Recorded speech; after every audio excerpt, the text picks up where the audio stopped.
7 chapter है। Chapter का नाम है महिलाएं, जाति एवं सुधार। क्या आपने कभी सोचा है कि 200 साल पहले बच्चों की ज़िंदगी कैसे रही होगी? आजकल मध्यवर्तीय परिवारों की ज़्यादातर लड़कियां स्कूल जाती है और उनमें से बहुत सारी लड़कियों लड़कों के साथ पढ़ती है। बड़ी होने पर उनमें से बहुत सारी लड़कियां कॉलेज और विश्वविद्यालय में जाती है और विभिन्न प्रकार की नौकरियां करती है। कानूनन शादी के लिए उनका बालिग होना जरूरी है और कानून के अनुसार वे किसी भी जाति और समुदाय के व्यक्ति के साथ शादी कर सकती है। यहाँ तक कि विधवाएं भी दोबारा शादी कर सकती है। पुरुषों की तरह सभी महिलाएं वोट डाल सकती है और चुनाव लड़ सकती है। बेशक सभी महिलाएं इन अधिकारों का उपभोग नहीं कर पाती। गरीबों को शिक्षा के मौके मुश्किल से ही मिलते हैं, कम मिलते हैं या मिल ही नहीं पाते हैं। बहुत सारे परिवारों में लड़कियां अपनी इच्छा अनुसार पति भी नहीं चुन सकती। 200 साल पहले हालात बहुत भिन्न थे। ज़्यादातर बच्चों की शादी बहुत कम उम्र में ही कर दी गई जाती थी। हिंदू और मुसलमान दोनों धर्मों के पुरुष एक से ज़्यादा पत्नियां रख सकते थे। देश के कुछ भागों में विधवाओं से ये उम्मीद की जाती थी कि वे अपने पति की चिता के साथ ही जिंदा जल जाए। इस तरह स्वेच्छा से या जबरदस्ती मार दी गई महिलाओं को सती कहकर या महिमा मंडित किया जाता था। सती शब्द का अर्थ ही सदाचारी महिला था। पति पर भी महिलाओं का अधिकार बहुत सीमित थे। शिक्षा तक महिलाओं की प्राय कोई पहुंच नहीं थी। देश के बहुत सारे भागों में लोगों का विश्वास था कि अगर औरतें पढ़ने लिखने लगेगी तो वो जल्द विधवा हो जाएगी। समाज में सिर्फ स्त्रियों और पुरुषों के बीच ही फर्क नहीं था। ज़्यादातर इलाकों में लोग जातियों में भी बटे हुए थे। ब्राह्मण और क्षत्रिय खुद को ऊंची जाति का मानते थे। इसके बाद ब्राह्मण और महाजनी आदि से जुड़ी जातियों जो वैष्णव है का स्थान होता था। फिर काश्तकार, बुनकर और कुम्हार जैसे दस्तकार आते थे जो शूद्र कहलाते थे। इन श्रेणी क्रम की सबसे निचली पायदान पर ऐसी जातियाँ थी जो गांवों शहरों को साफ सुथरा रखती थी या ऐसे काम धंधे करती थी जिन्हें ऊंची जातियों के लोग दूषित कार्य मानते थे, यानी ऐसे काम जिनकी वजह से उनकी जाति भ्रष्ट हो जाती थी। ऊंची जाति या निचले पायदान पर खड़ी इन जातियों के लोगों को अछूत मानती थी। इन लोगों को मंदिरों में प्रवेश करने, स्वर्ण जातियों के इस्तेमाल वाले कुओं से पानी निकालने या ऊंची जातियों के आधिपत्य वाले घाट तालाबों पर नहाने की छूट नहीं होती थी। उन्हें निम्न दर्जे का मनुष्य माना जाता था। 19वीं और 20वीं सदी के दौरान इनमें से बहुत सारे कायदे, कानून और नजरिए धीरे धीरे बदलते गए। आइए देखते हैं इसके बारे में। परिवर्तन की दिशा में उठते कदम। 19वीं सदी की शुरुआत से ही हमें सामाजिक रीति रिवाजों और मूल्य मान्यताओं से संबंधित मुबाहिसें और चर्चाओं का स्वरूप बदलता दिखाई देता है। इसकी एक अहम वजह यह थी संचार के नए तरीके विकसित हो रहे थे। पहली बार किताबें, अखबार, पत्रिकाएं, पर्चे और पुस्तिकाएं छप रही थी। ये चीज़ें न केवल पुराने साधनों के मुकाबले सस्ती थी बल्कि उन पांडुलिपियों के मुकाबले ज़्यादा लोगों की पहुंच में थी। उनमें जिनके बारे में आप अध्याय कक्षा 7 में आप पढ़ चुके हैं, क्लास 7 वाले एनसीईआरटी में हम पढ़ चुके हैं इसके बारे में। आप लिहाजा आम लोग भी उन चीज़ों को पढ़ सकते थे। उनमें से बहुत सारे अपनी भाषाओं में लिख सकते थे और अपने विचार व्यक्त कर सकते थे। नए शहरों में तमाम तरह के सामाजिक, राजनीतिक, आर्थिक और धार्मिक मुद्दों पर पुरुषों, कभी कभी महिलाओं के बीच चर्चा होती रहती थी। ये चर्चाएं आम जनता तक पहुंच सकती थी और सामाजिक परिवर्तनों के आंदोलन से जुड़ी होती थी। इस तरह की बहसें अक्सर भारतीय सुधारकों और सुधार संगठनों की तरह से शुरू होती थी। राजा राम मोहन राय, जो 1707 से 1833 तक, राजा राम मोहन राय इसी तरह के एक सुधारक थे। उन्होंने कलकत्ता ने ब्रह्म सभा के नाम से एक सुधारवादी संगठन बनाया था। राम मोहन राय जैसे लोगों को सुधारक इसलिए कहा जाता है क्योंकि वे मानते थे कि समाज में परिवर्तन लाना और न्यायपूर्ण तौर तरीके से छुटकारा पाना जरूरी है। उनका विचार था कि इस तरह के परिवर्तन लाने के लिए लोगों को इस बात के लिए प्रेरित किया जाना चाहिए कि वे पुराने व्यवहार को छोड़कर जीवन का नया ढंग अपनाने के लिए तैयार हों।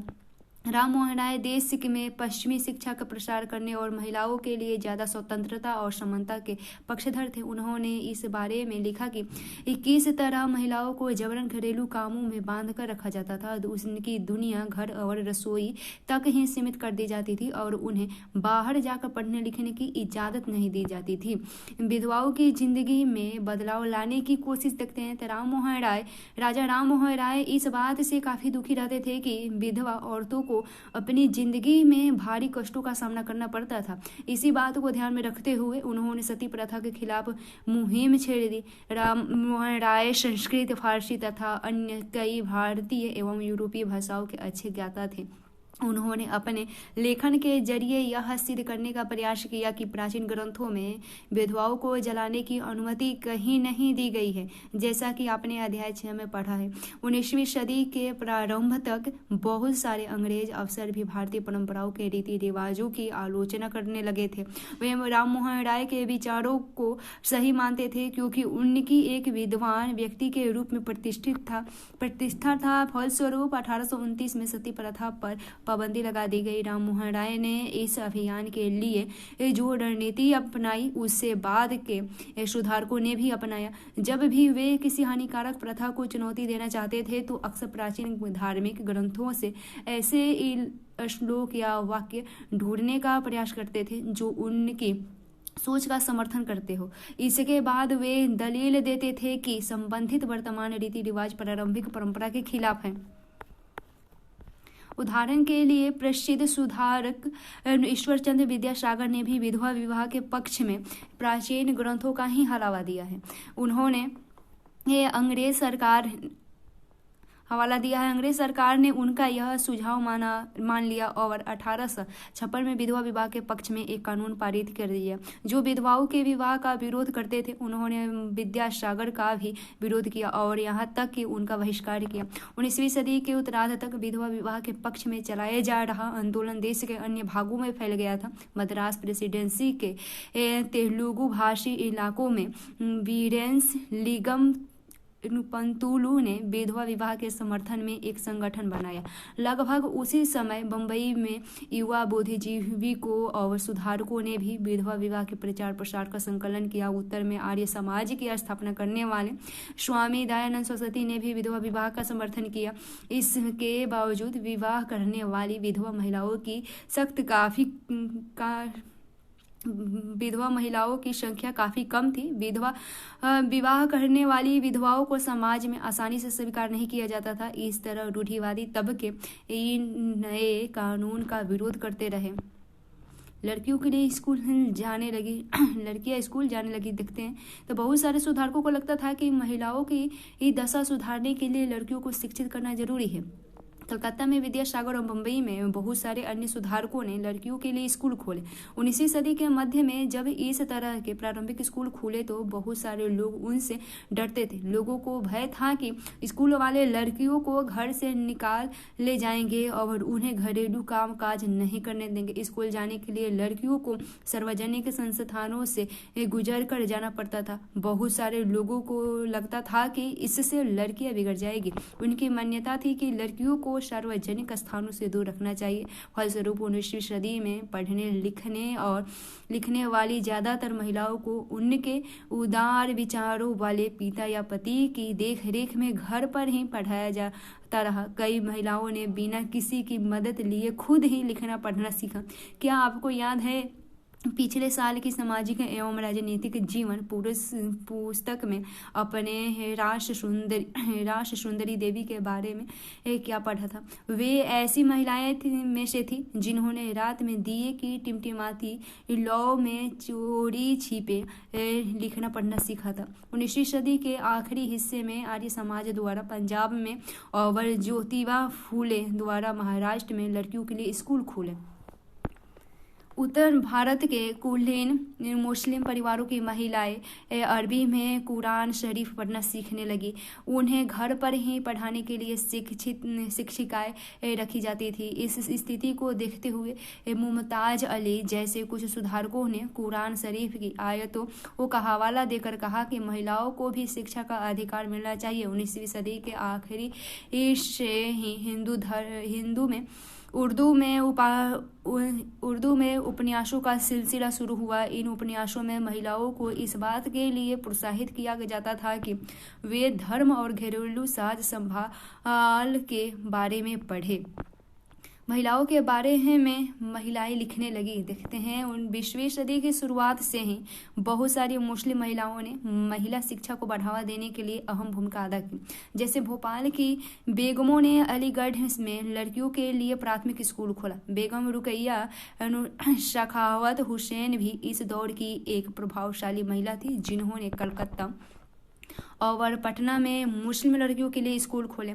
वहाँ रूढ़िवादी विचारों की कटु आलोचक थी और उनका मानना था कि प्रत्येक धर्म के धार्मिक नेताओं ने औरतों को निचले दर्जे में रखा है। 1880 के दशक तक आते आते भारतीय महिलाएं विश्वविद्यालय में प्रवेश लेने लगी थी। उनमें से कुछ चिकित्सक और कुछ शिक्षिका बन गई। बहुत सारी महिलाएं लिखने लगी और उन्होंने समाज में महिलाओं की स्थिति पर अपने आलोचनात्मक विचार प्रकाशित किए। पूना में घर पर ही रहकर शिक्षा प्राप्त करने वाली ताराबाई शिंदे ने स्त्री पुरुष तुलना नाम से एक किताब प्रकाशित किया, जिसमें पुरुषों और महिलाओं के बीच मौजूद सामाजिक फर्कों की आलोचना की गई थी।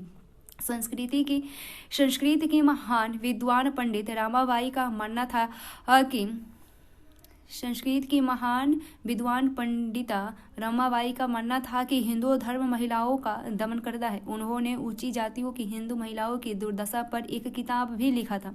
उन्होंने पूना में एक विधवा गृह की स्थापना की, जहां ससुराल वालों के हाथों अत्याचार झेल रही महिलाओं को पनाह दी जाती थी। वहां महिलाओं को ऐसी चीजें सिखाई जाती थी जिनके सहारे वे अपनी रोजी रोटी चला सके। जाहिर है कि इन सब बातों से रूढ़िवादी खेमे के लोग काफी आग बबूले हुए।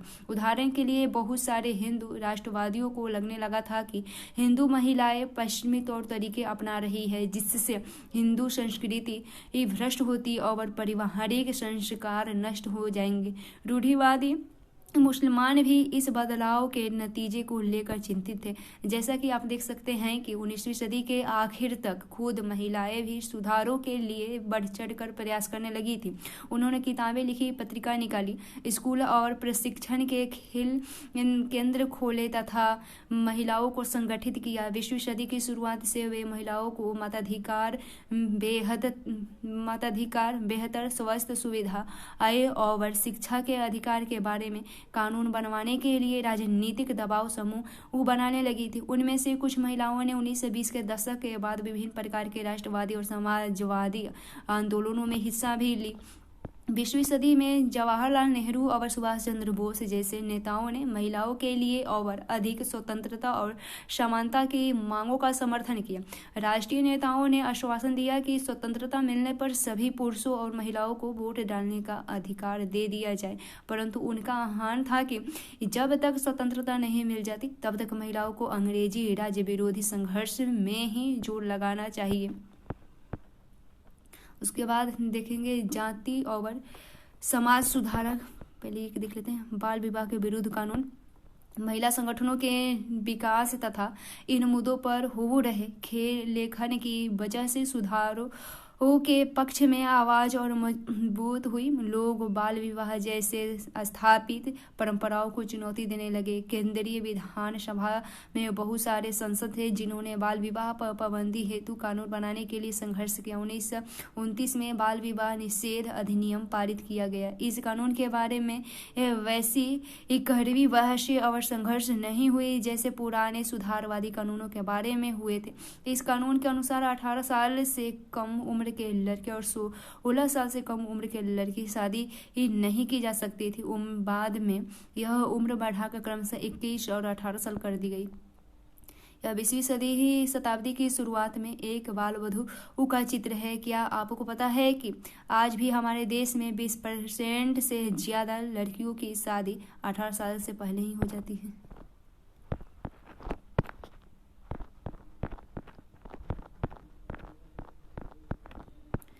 फिर एक ये है, पहले हम उन्हें लड़कियों में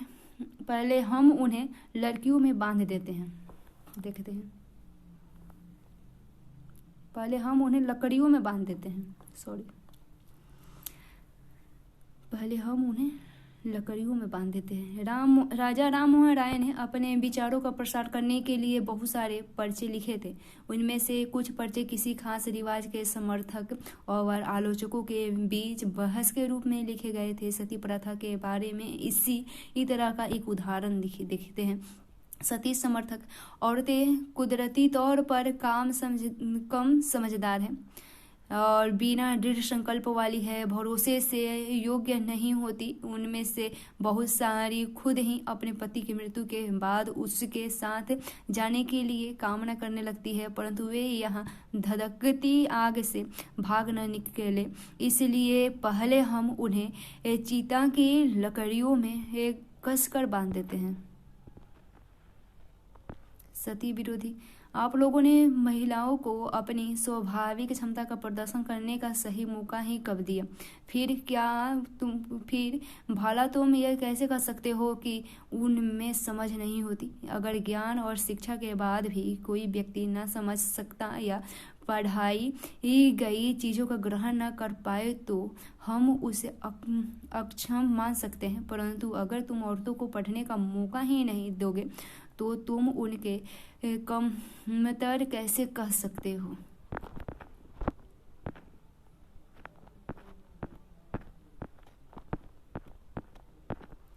फिर देखते हैं जाति और समाज सुधारक।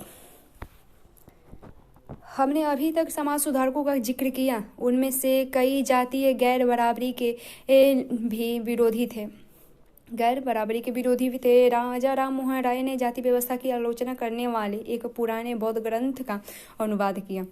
प्रार्थना समाज भक्ति परंपरा का समर्थक था, जिसमें सभी जातियों की आध्यात्मिक समानता पर जोर दिया गया था। जाति उन्मूलन के लिए काम करने के लिए बम्बई में 1840 में परमहंस मंडली का गठन किया गया। इन सुधारकों और सुधार संगठनों के सदस्य में बहुत सारे ऊंची जातियों के लोग थे। गुप्त बैठकों में ये सुधारक भोजन और स्पर्श जैसे मामलों में जातीय कायदे कानूनों का उल्लंघन करते थे, जिससे अपने जीवन में भी जातीय पूर्वाग्रह और बंधनों से निजात पा सके।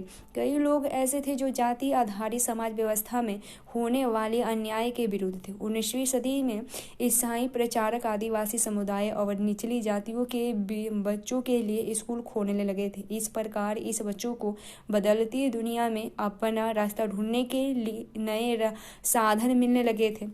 उसी समय बहुत सारे गरीब लोग शहर में निकल रही नई नौकरियों की तलाश में गांव छोड़कर भी जा रहे थे। नए कारखानों और नगर पालिकाओं में नई नौकरियां निकल रही थी। कल्पना कीजिए कि इससे मजदूरी की कितनी मांग पैदा हुई होगी। शहरों में नालियां बनाई जाती थी, सड़कें बिछने लगी थी, इमारतें का निर्माण होने लगा था और शहरों को साफ किया जाने लगा था। इसके लिए कूलियों, खुदाई करने वालों, बोझा ढोने वालों, ईंट बनाने वालों, नालियां साफ करने वालों, सफाई कर्मियों, पल्की ढोने वालों, रिक्शा खींचने वालों की जरूरत थी। यह श्रम कहाँ से आया? इन कामों को संभालने के लिए गाँवों और छोटे कस्बों के गरीब शहरों की तरफ जाने लगे, जहाँ दूरी की मांग पैदा हो रही थी। शहर जाने वाले में से बहुत सारे निम्न जातियों के लोग भी होते थे। कुछ लोग असम, मॉरिशस, त्रिनिदाद और इंडोनेशिया आदि स्थानों पर बागानों में काम करने भी चले गए। नए स्थानों पर काम अक्सर बहुत कठिन था, परंतु गरीबों, निचली जाति के लोगों को यह गाँवों के स्वर्ण जमींदारों द्वारा उनके जीवन पर दमनकारी कब्जे और दैनिक अपमान से छूट निकलने का एक मौका था। जूते कौन बना सकता है, देखेंगे, पहले खत्म कर ले। इसके अलावा दूसरी तरह की नौकरियां भी सामने आ रही थी। उदाहरण के लिए सेना में भी लोगों की जरूरत बढ़ गई थी। अछूत माने जाने वाले महार समुदाय के बहुत सारे लोगों को महार रेजिमेंट में नौकरी मिल गई। दलित आंदोलन के नेता B.R. अम्बेडकर के पिता एक सैनिक स्कूल में ही पढ़ाते थे।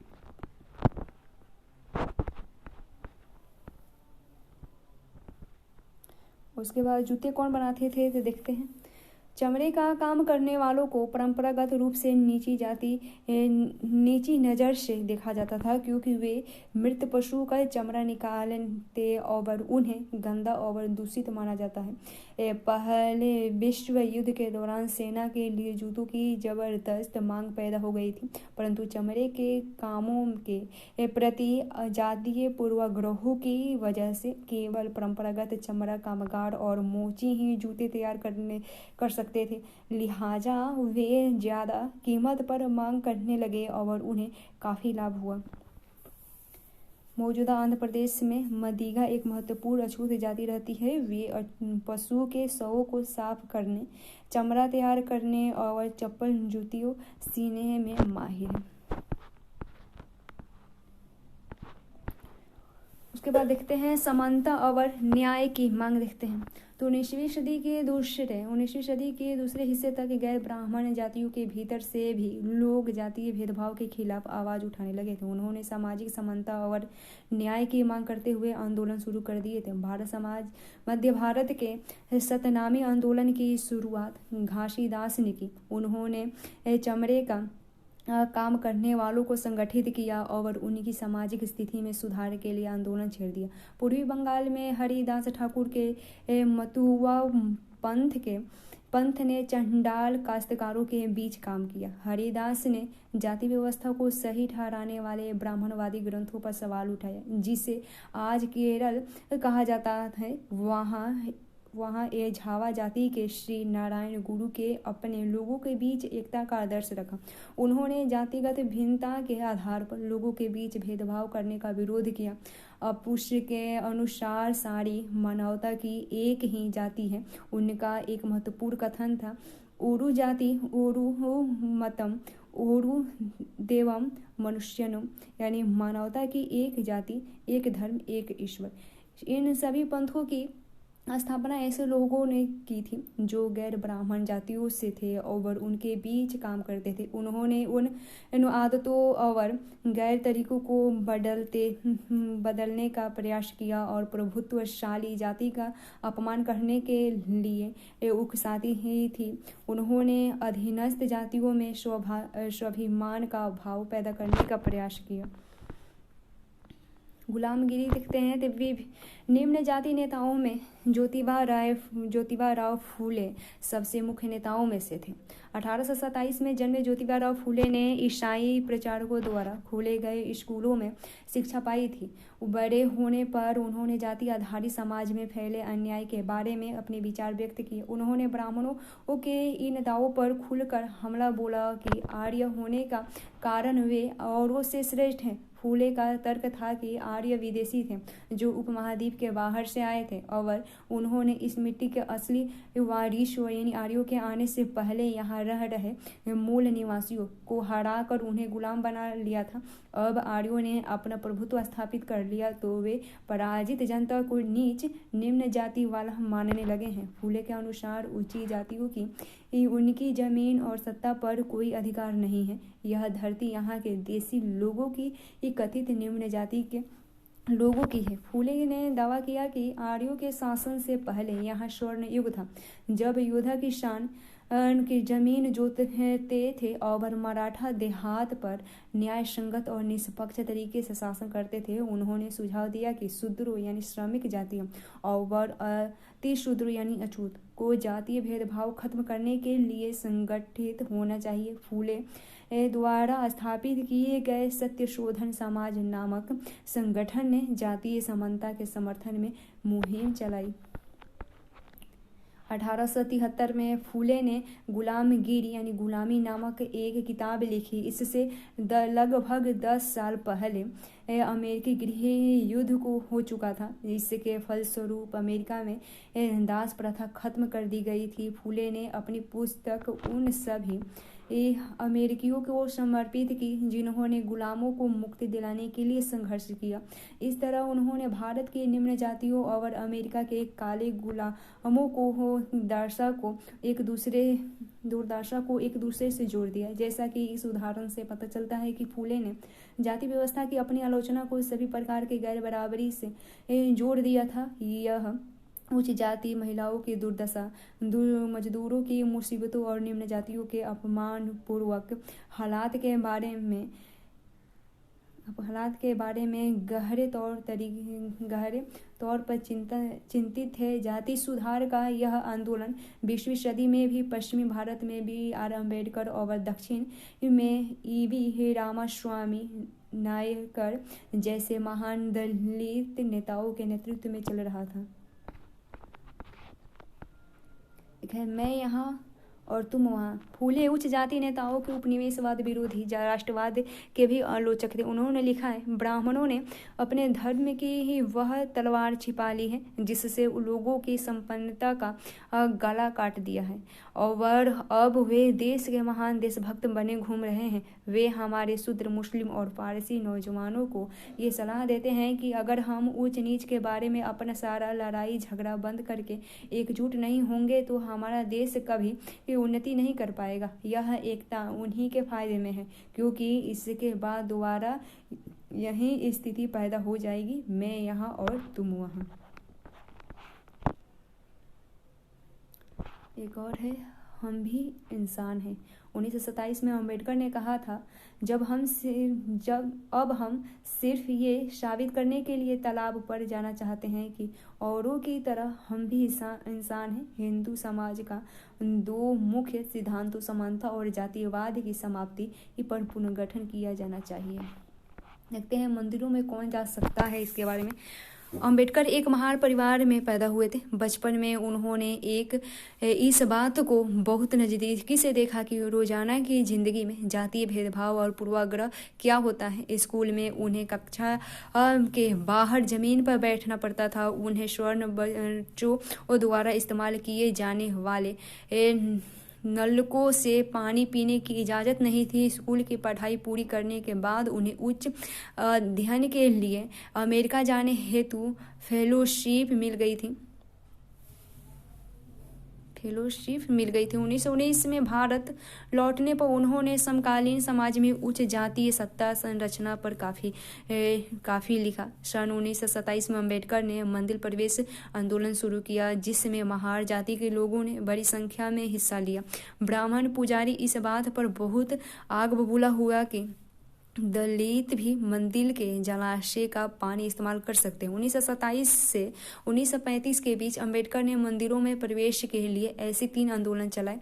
वह पूरे देश को दिखाना चाहते थे कि समाज में जातीय पूर्वाग्रहों की जकड़ कितनी मजबूत है।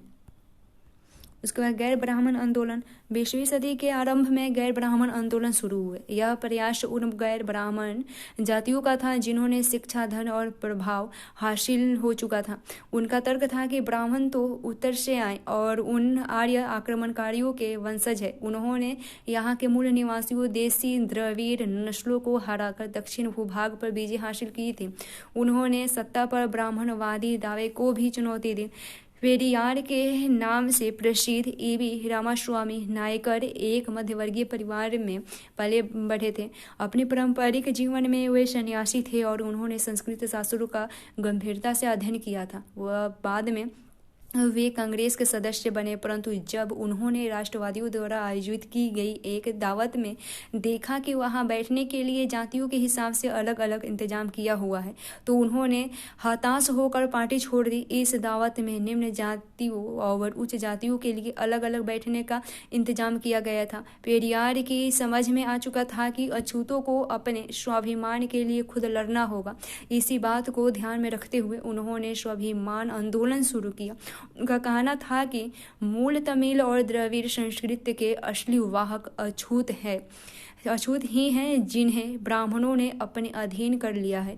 उनका मानना है कि सभी धार्मिक नेता और मुखिया सामाजिक विभाजनों और समानता को ईश्वर प्रदत्त मानते हैं, इसलिए सामाजिक समानता के लिए सभी धर्मों से अछूतों को खुद मुक्ति पानी होगी। पेरियार हिंदू वेद पुराणों को कट्टर आलोचक थे। खास तौर से मनु द्वारा रचित संहिता, भगवत गीता और रामायण के वे कटु आलोचक थे। उनका कहना था कि ब्राह्मणों ने निचली जातियों पर अपनी सत्ता तथा महिलाओं पर पुरुषों का प्रभुत्व स्थापित करने के लिए इन पुस्तकों का सहारा लिया। ये दलीलें लोगों को सहज रास नहीं आई। निम्न जाति नेताओं के भाषणों, विचार पूर्वक लेखन और आंदोलनों से उच्च जाति राष्ट्रवादी नेताओं के बीच कुछ आत्ममंथन और आत्मालोचना की प्रक्रिया शुरू हुई, परंतु रूढ़िवादी हिंदू समाज ने भी उत्तर में सनातन धर्म सभाओं तथा भारत धर्म महामंडल और बंगाल में ब्राह्मण सभा जैसे संगठनों के जरिए इन रुझानों का सख्ती से विरोध किया। इन संगठनों का मकसद यही था कि हिंदू धर्म में जातीय ऊंच नीच को जो महत्व दिया जाता है उस पर कोई आँच न आए। वे साबित करना चाहते थे कि इस बात को धार्मिक ग्रंथों में भी मान्यता मिलनी होगी। ये औपनिवेशिक काल के बाद भी जाति के सवाल पर बहस और संघर्ष चलते रहे और ये आज भी जारी है।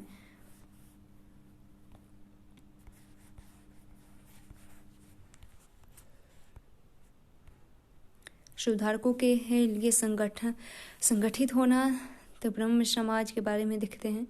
ब्रह्मो समाज की स्थापना 1830 में हुई थी। यह संस्था सभी प्रकार की मुक्ति, पूजा और बलि के विरुद्ध थी और इसके अनुयायी उपनिषदों में विश्वास रखते थे। इसके सदस्यों को अन्य धार्मिक प्रथाओं या परंपराओं की आलोचना करने का अधिकार नहीं था। ब्रह्म समाज ने सभी धर्मों के आदर्शों, खासतौर से हिंदुत्व और ईसाई धर्म के विचारों की आलोचनात्मक व्याख्या करते हुए उनके नकारात्मक और सकारात्मक पहलुओं पर प्रकाश भी डाला। उसके बाद देखते हैं डेरोजियो एवं यंगबंग। 1820 के दशक में Henry Louis Vivian Derozio Hindu college Calcutta के अध्यापक थे। उन्होंने अपने विद्यार्थियों को आमूल परिवर्तनकारी विचारों से अवगत कराया और उन्हें तमाम तरह की सत्ता पर सवाल खड़ा करने के लिए प्रोत्साहित किया। उनके द्वारा शुरू किए गए यंग बंगाल मूवमेंट में उनके विद्यार्थियों ने परंपराओं और रीति रिवाजों पर उंगली उठाई, महिलाओं के लिए शिक्षा की मांग की और सोच और अभिव्यक्ति की स्वतंत्रता के लिए अभियान चलाए। उसके बाद रामकृष्ण मिशन और स्वामी विवेकानंद देखते हैं। रामकृष्ण मिशन का नाम स्वामी विवेकानंद के गुरु रामकृष्ण परमहंस के नाम पर रखा गया। यह मिशन समाज सेवा और निस्वार्थ श्रम के जरिए मुक्ति के लक्ष्य पर जोर देता था। स्वामी विवेकानंद इनका जन्म 1863 में हुआ था, 1902 में मृत्यु हो गई थी। तो स्वामी विवेकानंद, जिनका मूल नाम नरेंद्र दत्त था, उन्होंने श्री रामकृष्ण की सरल शिक्षाओं को अपने प्रतिभाशाली संतुलन आधुनिक विचारधारा से जोड़कर संपूर्ण विश्व में प्रसारित किया था। 1893 में शिकागो में विश्व धर्म संसद में उन्हें सुनने के बाद न्यूयॉर्क हेराल्ड ने विवरण दिया कि ऐसे विद्वान राष्ट्र में धर्म प्रचारकों को भेजना कितना मूर्खतापूर्ण है।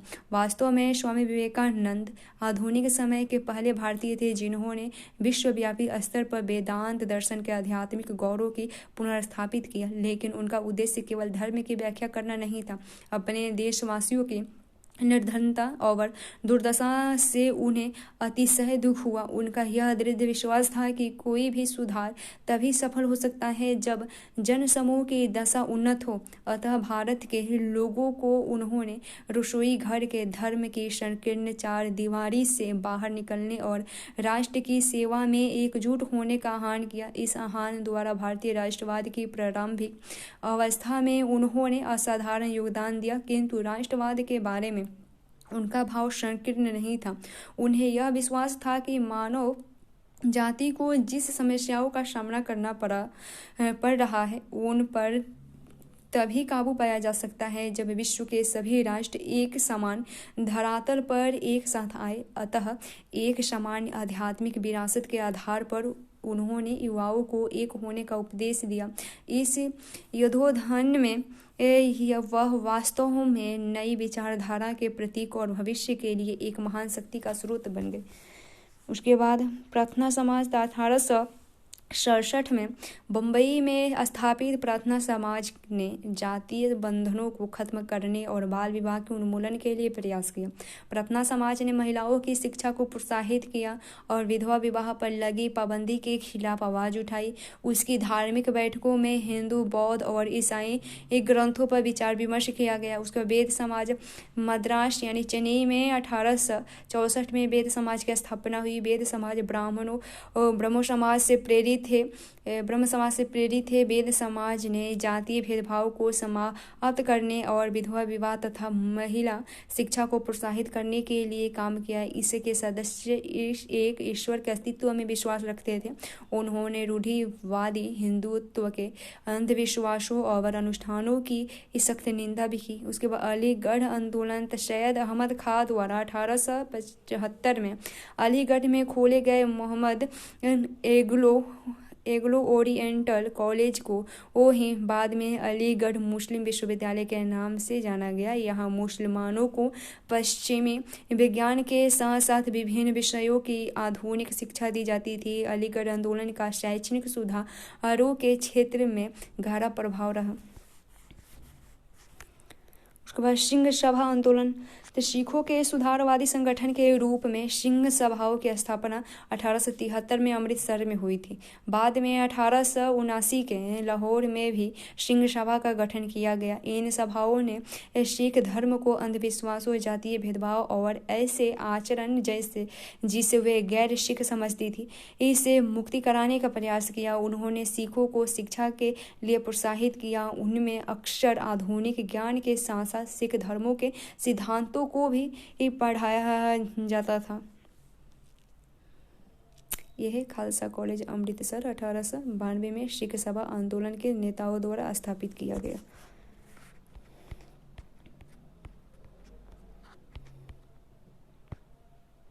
महिलाओं के बारे में पेरियार के है तो पेरियार ने लिखा है, तारा मुकूर्तम जैसे शब्दों के आगमन के बाद हमारी महिलाएं अपने पतियों के हाथों की कठपुतली बन गई थी। हमें ऐसे पिताओं के संरक्षण में जीना पड़ा जो अपनी बेटियों को सलाह देते हैं कि उन्हें पतियों को उपहार में दिया जा चुका है और अब वे अपने पति के घर का हिस्सा हैं। यह संस्कृति के साथ हमारी घनिष्ठता का परिणाम है।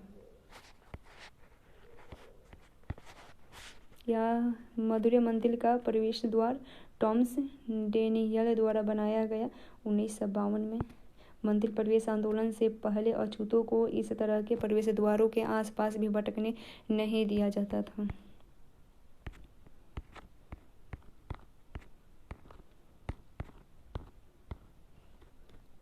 कक्षा में जगह नहीं तो बम्बई प्रेसिडेंसी में 1829 में भी अछूतों को सरकारी स्कूल में घुसने नहीं दिया जाता था। जब उन्होंने इस अधिकारों के लिए सख्ती से आवाज़ उठाई तो उन्हें कक्षा के बाहर बरामदे में बैठाकर सबक सुनने की इजाज़त दे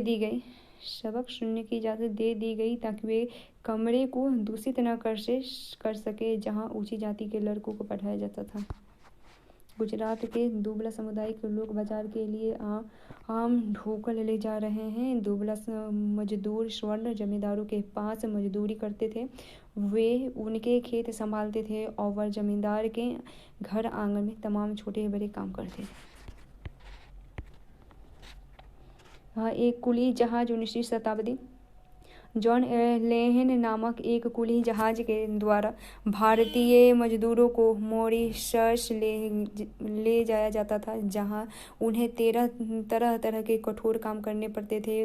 उनमें से ज़्यादातर मजदूर निचली जाति के होते थे।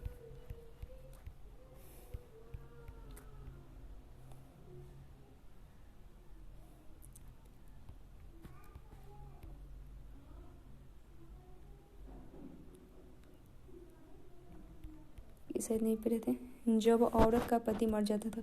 अपनी पुस्तक स्त्री पुरुष तुलना में ताराबाई सीके ने लिखा था, क्या औरतों को अपनी ज़िंदगी उतनी ही प्यारी नहीं होती जितनी कि तुम्हें तुम्हारी ज़िंदगी प्यारी है। ये तो कुछ ऐसी बात हो गई मानो महिलाएं पुरुषों से बिल्कुल अलग चीज़ें से बनी हो, मानो वे धूल या चट्टानों या जंग लगे लोहे से बनी हो, और तुम और तुम्हारी ज़िंदगी शुद्ध हो, सोने की बनी हो। तुम मुझसे पूछते हो मेरा क्या मतलब है। मेरा मतलब यह है कि जब औरतों का पति मर जाता है तो उसका क्या हश्र होता है।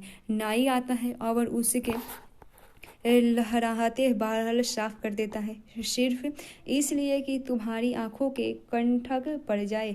उसके शादी विवाह और भगत और उन शुभ अवसरों में बहिष्कृत कर दिया जाता है, और वहाँ जहाँ विवाहित महिलाएं जाती हैं और भला पर पाबंदियों की वजह क्या है, क्योंकि उनका पति ही मर चुका है, वह अभागी है, दुर्भाग्य के माथे पर खुदा हुआ है, उसका चेहरा देखा नहीं जाता, यह अशुभ होता है। हिंदू महाविद्यालय की छात्राएं 1875-19वीं शताब्दी में जब लड़कियों के लिए स्कूल खोले गए तो आमतौर पर माना जाता था कि लड़कियों की पढ़ाई लिखाई लड़कों की पढ़ाई लिखाई से कम सख्त होनी चाहिए। हिंदू महिलाएं विद्यालय ऐसे शुरुआत संस्थाओं में से था जहां वही शिक्षा दी जाती थी जो उस समय लड़कों को दी जाती थी। स्वामी दयानंद सरस्वती दयानंद ने 1875 में आर्य समाज की स्थापना की। आर्य समाज के हिंदू धर्म को सुधारने का प्रयास किया। कुंडों पर झूलने का त्यौहार। इस लोकप्रिय त्योहारों में भक्त पारंपरिक अनुष्ठानों के तहत अजीब तरह से कष्ट सहने का अभ्यास करते थे। वे अपने खाल में कुंडा भेद कर एक झूले पर लटक जाते थे। 19वीं शताब्दी के पूर्वार्ध में जब यूरोपीय अफसरों ने भारतीय रीति रिवाजों और अनुष्ठानों को बर्बर कहकर उनकी आलोचना की शुरू की तो इस त्यौहार की खास तौर से आलोचना की गई। राजा राम मोहन राय रेम्ब्रांड फील्ड द्वारा बनाए गए चित्र। बाद एक और है सती